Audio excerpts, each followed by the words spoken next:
سورۃ النساء کی آیت نمبر 35۔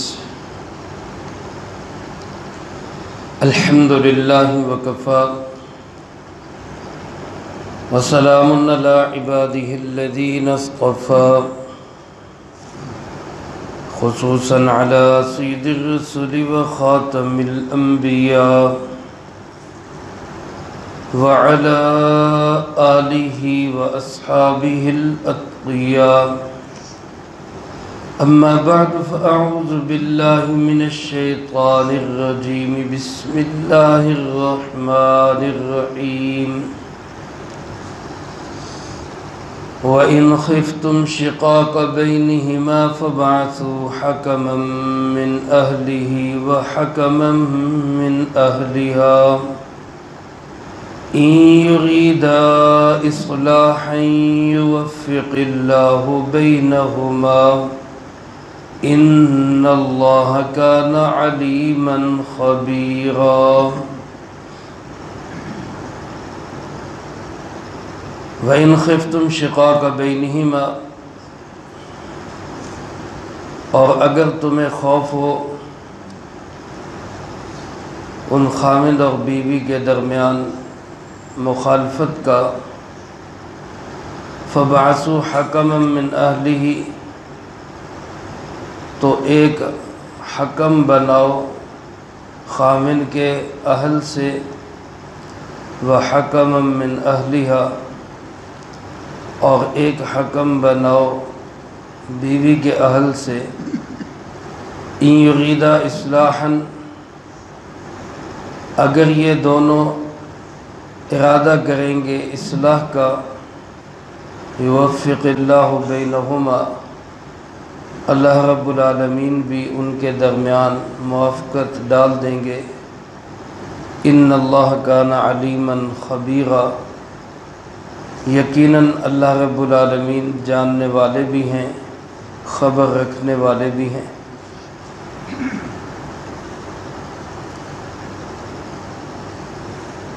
دین اسلام کا، اللہ رب العالمین کا جناب محمد کریم خاتم النبیین صلی اللہ علیہ وآلہ وسلم کا مزاج یہ ہے کہ خاندان،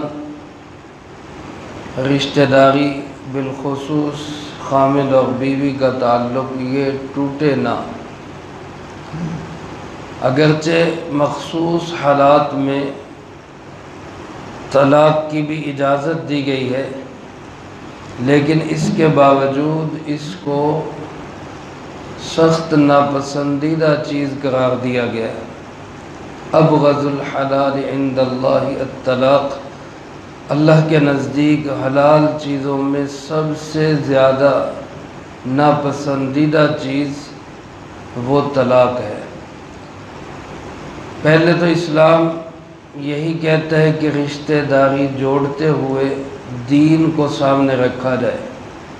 اللہ کے محبوب صلی اللہ علیہ وآلہ وسلم نے ارشاد فرمایا، تنکح المرأة لأربع، لمالها ولجمالها ولحسبها ولدینها، فاظفر بذات الدین، او کما قال علیہ الصلاة والسلام۔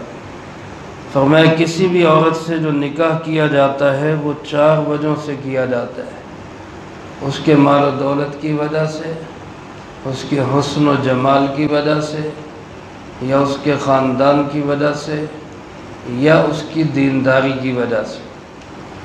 آپ نے اپنی امت کو یہ ہدایت دی کہ دین والی کو اختیار کرو،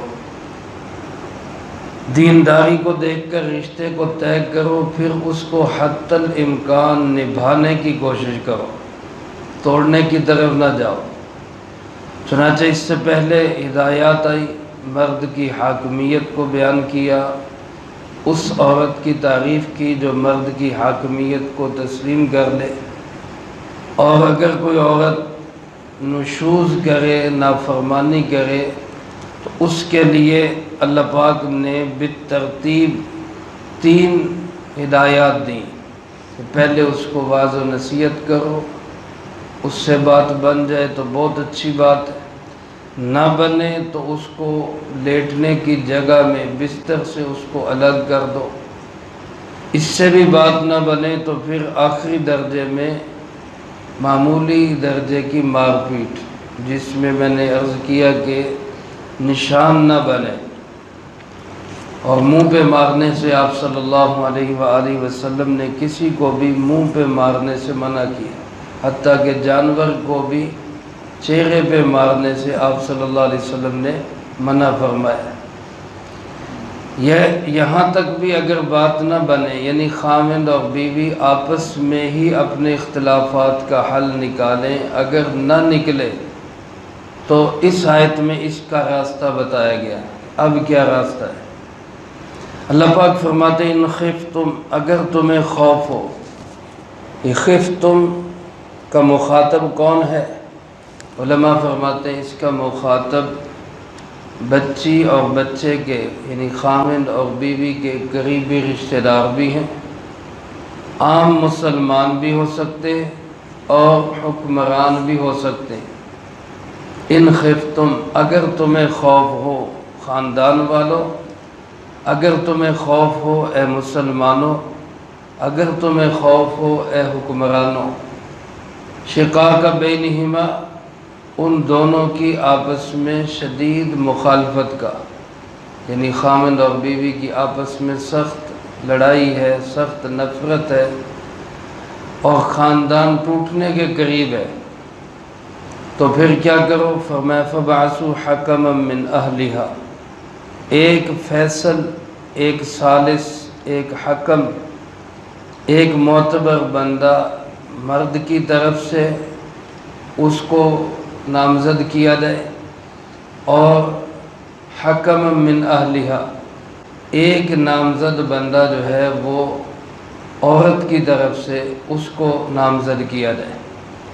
اب یہ دو ثالث، دو گویا کہ فیصلہ کرنے والے، دو معتبر بندے، دو گارنٹر، یہ دونوں مل کے فیصلہ کریں۔ یہ ایک لڑکی کی طرف سے ہو جائے گا، ایک لڑکے کی طرف سے، اور اس میں علماء نے لکھا ہے کہ پورے اختیارات کے ساتھ بھی یہ فیصلہ کر سکتے ہیں، یعنی بچی اور بچے کے اختیارات یہ خود لے کر فیصلہ کر سکتے ہیں کہ اگر ہم کسی نتیجے پر پہنچ گئے تو بہت اچھی بات، ورنہ اگر نہ کسی نتیجے پہ پہنچے تو طلاق کی نوبت آئی تو یہ طلاق بھی دے سکتے۔ اگر یہ دونوں لڑکی اور لڑکے کی طرف سے جن کو حکم بنایا گیا ہے، صلح کرانے والا بنایا گیا ہے، ایک مصالحاتی کمیٹی کا رکن بنایا گیا ہے، اگر اللہ پاک فرماتے ہیں یہ دونوں نیک نیتی سے کام کریں گے تو اللہ دونوں میں موافقت ڈال دے گا۔ علماء نے لکھا ہے کہ یہ اس میں بہت بڑی ہدایت ہے فیصلہ کروانے والوں کے لیے، مصالحاتی کمیٹی کے لوگوں کے لیے، کہ اگر ان کی نیت ٹھیک ہوگی تو اللہ ضرور صلح کروا دے گا۔ یہ خاوند اور بیوی کی بات ہی نہیں ہے، عام جھگڑوں میں بھائی بھائی کا ہو جائے، آپس میں کسی کا بھی اختلاف ہو جائے، اس کا راستہ یہی ہے کہ ایک گروہ کی طرف سے ایک بندہ ممبر بن جائے صلح کروانے کے لیے، دوسرے گروہ کی طرف سے دوسرا بندہ بن جائے، یہ دونوں مل بیٹھ کے فیصلہ کریں، اور یہ دونوں اگر نیک نیتی سے فیصلہ کریں گے اللہ ایسا فیصلہ کروائے گا کہ فریقین آپس میں ایک ہو جائیں گے، ان کی آپس میں محبت قائم ہو جائے گی، وہ خاوند بیوی ہوں، وہ کوئی بھی جھگڑا کرنے والے ہوں۔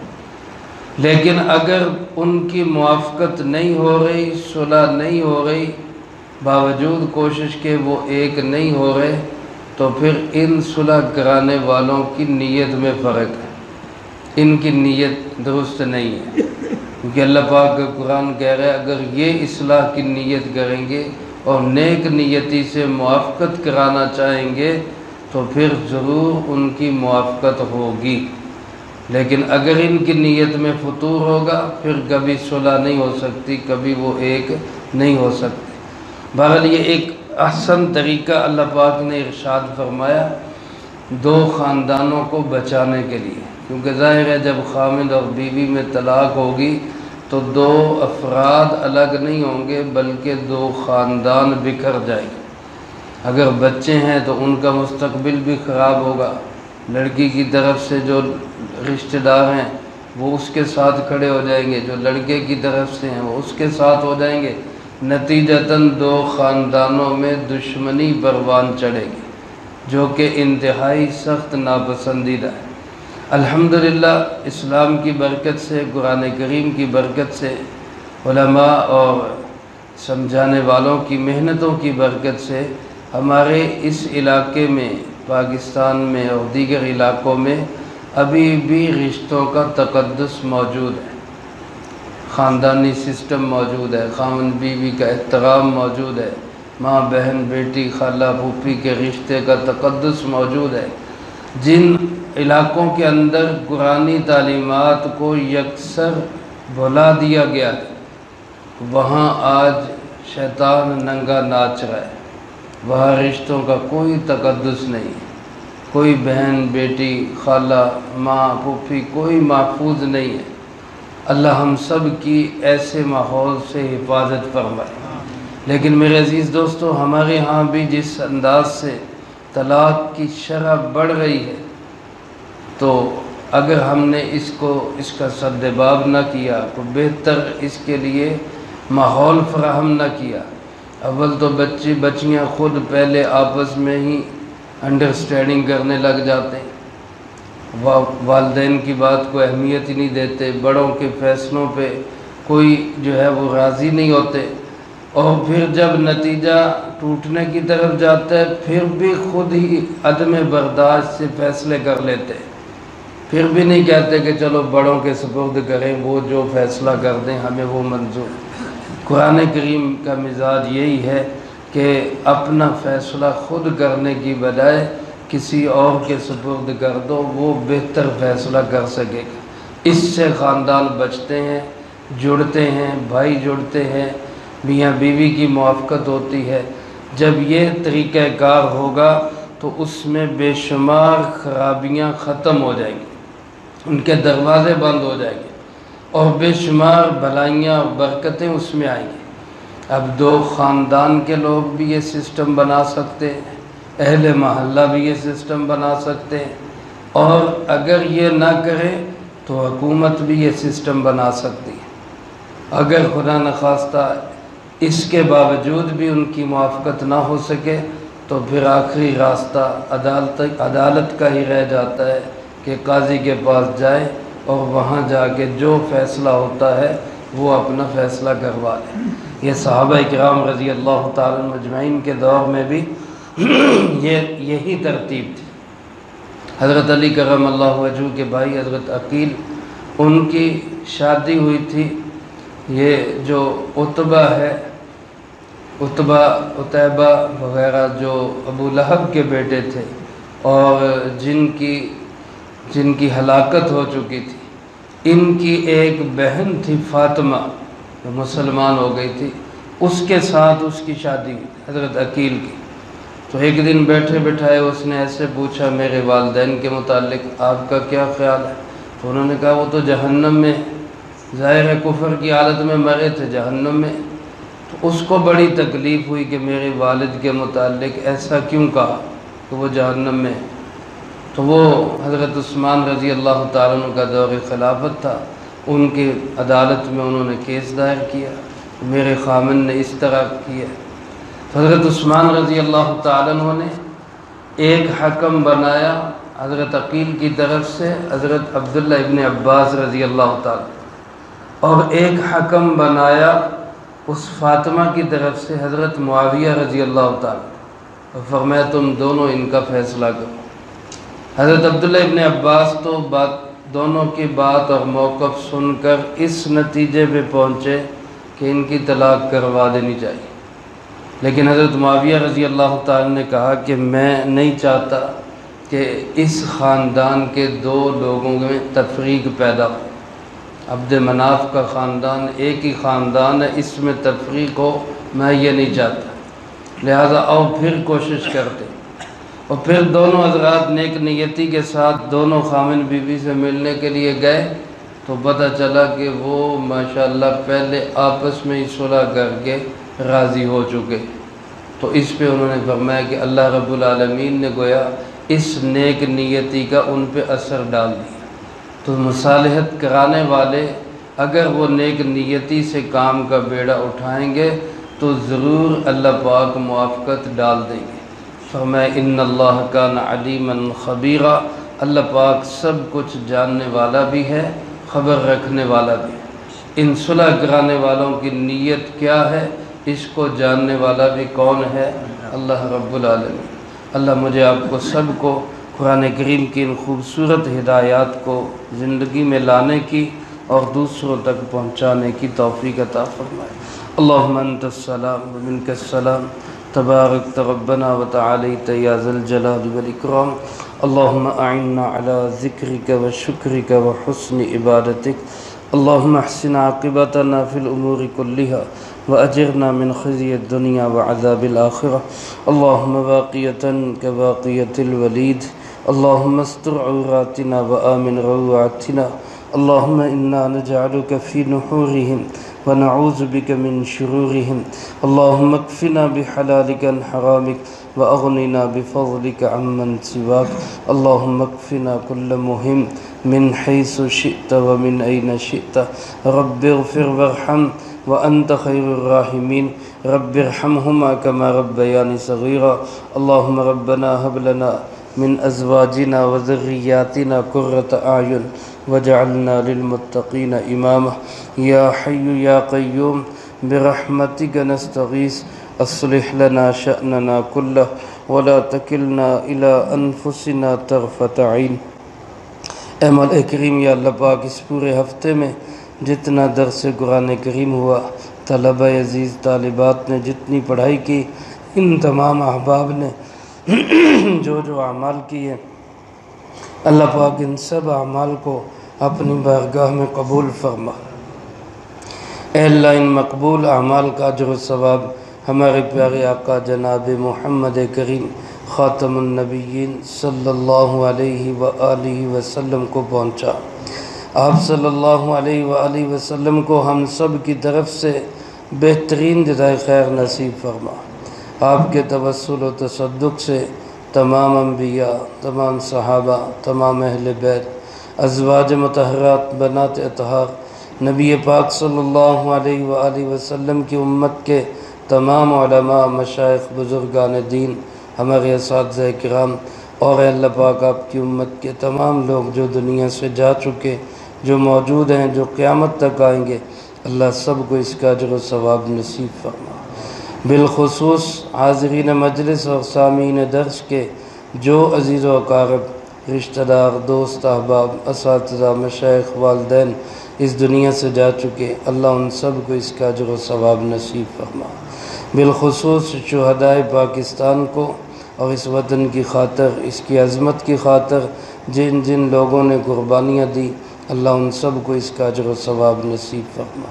تمام مرحومین کی قبور کو جنت کا باغ بنا، سب کے درجات کو بلند فرما، سیئات کو حسنات سے تبدیل فرما، کروٹ کروٹ چین سکون اطمینان نصیب فرما، اگلی تمام منزلیں سب کے لیے آسان فرما.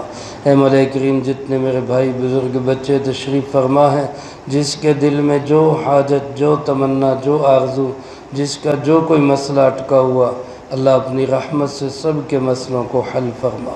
اے اللہ پاک، کوئی بیمار ہے تو اس کو شفائے کامل نصیب فرما، کوئی پریشان حال ہے تو اس کی پریشانی کو دور فرما، کوئی مقروض ہے تو اللہ اس کو قرضے کے بوجھ سے رہائی نصیب فرما، بے اولاد ہے تو اللہ اس کو نیک صالح اولاد نصیب فرما، بے روزگار ہے تو حلال طیب روزگار نصیب فرما، بے گھر ہے تو اپنا کشادہ گھر نصیب فرما. اے اللہ پاک، ہم سب کی ہر ضرورت آپ کے سامنے، اللہ آپ ہماری ضرورتوں کو ہم سے بھی بہتر جانتے ہیں. جتنے میرے بھائی بزرگ بچے تشریف فرما ہیں یا جو سن رہے ہیں، اللہ جس کے دل میں جو حاجت، جو تمنا، جو آرزو، سب کی نیک تمناؤں کو اپنی قدرت سے پورا فرما۔ اللہ ہمارے فلسطینی مسلمان بہنوں بھائیوں کی بھرپور مدد و نصرت فرما۔ اے اللہ اپنے اور ان کے دشمنوں کے مقابلے میں